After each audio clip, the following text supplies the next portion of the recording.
का इलाज हो सके। राजा के आदेशानुसार महल में मौजूद सभी बंदरों का नरसंहार कर दिया गया। महल में अब एक भी बंदर नहीं बचा था। जंगल में रह रहे बंदरों के मुखिया उशनस को जब अपने कुल के सर्वनाश की खबर मिली तो वह दुखी और मर्माहत हो उठा। हालांकि कुछ समय पहले उसके कुल के लोगों ने ही उसे बुरी तरह अपमानित किया था, लेकिन फिर भी उसके मन में उनके लिए गहरा प्रेम और स्नेह तो था ही। अपने संपूर्ण वंश के नाश होने पर वह दुखी और व्याकुल हो गया। वह जंगल में यहाँ वहाँ भटकने लगा। एक बार उशनस इसी तरह जंगल में भटक रहा था, तभी उसे बड़े जोर से प्यास लगी। वहीं से कुछ दूर उसे एक विशाल सरोवर नजर आया। थोड़ी दूर चलने के उपरांत वह सरोवर के निकट जा पहुंचा। उशनस पानी पीने के लिए जैसे ही झुका तभी वह अचानक चौंक गया। उसने देखा कि वहाँ बहुत से मनुष्यों और जीव जंतुओं के पैरों के निशान थे। वे पानी पीने सरोवर में गए, परंतु वहाँ से लौटे नहीं थे। इस बात से उशनस चौंक उठा। उसने सोचा, हो न हो इस तालाब में कोई रहस्य है। तभी उशनस ने पास में एक कमल की नाल देखी तो उसे तोड़कर उसने उसे पानी में डुबोया। फिर उस कमल की नाल के सहारे वह तालाब का पानी पीने लगा। जैसे ही बंदर ने तालाब का पानी पिया, उसी समय उसे एक विशाल राक्षस दिखाई पड़ा। वह उसी तालाब से निकला था। उसके गले में जगमग जगमग मोतियों की माला थी,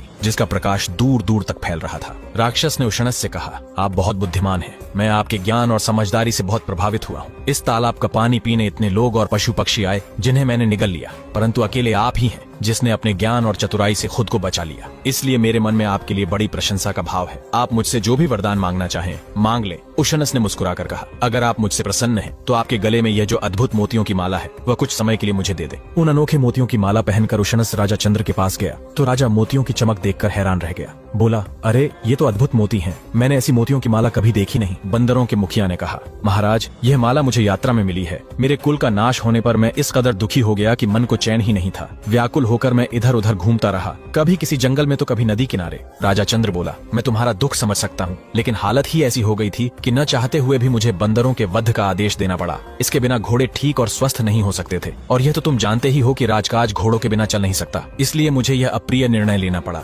बंदरों के मुखिया उशनस ने कहा, कोई बात नहीं महाराज, सेवक का कर्तव्य ही है कि वह राजा के काम आए। अच्छा है कि मेरे कुल के लोगों ने आपकी जरूरत पूरी करने के लिए अपने प्राण त्याग दिए। तभी राजा का ध्यान फिर से उशनस के गले में पड़ी मोतियों की माला की ओर गया। उसने कहा, ये तो सचमुच विलक्षण मोती है। मैंने पहले ऐसे मोती कभी नहीं देखे। यह दुर्लभ माला भला तुम्हें कहाँ से मिली? उशनस ने कहा, महाराज मैं एक सरोवर में स्नान करने के लिए गया था। वह चमत्कारी सरोवर है जिसमें स्नान करने पर मुझे यह माला मिली। जो भी उस सरोवर में स्नान करता है उसे ऐसी ही माला मिलती है। अगर आप चाहें तो अपने कुटुंब के साथ उस सरोवर पर स्नान के लिए चले। राजा ने कहा, ठीक है, पर तुम्हें आगे आगे चलकर रास्ता दिखाना होगा। अगले दिन राजा चंद्र अपने सभी कुटुंब के साथ उस चमत्कारी सरोवर में स्नान करने के लिए चल पड़ा। आगे आगे बंदरों का मुखिया उशनस राह दिखाता जा रहा था। सरोवर के किनारे पहुंचने पर राजा अपने सगे संबंधियों के साथ ही सरोवर में स्नान करने के लिए प्रवेश करना चाहता था, पर उशनस ने उसे रोकते हुए कहा, महाराज हम लोग एक विशेष स्थान पर स्नान करेंगे, तब हमें इससे भी अनमोल और विशेष मालाएं मिलेंगी। राजा उशनस के साथ उस सरोवर के किनारे खड़ा हो गया। उसके सभी कुटुंब वाले पानी में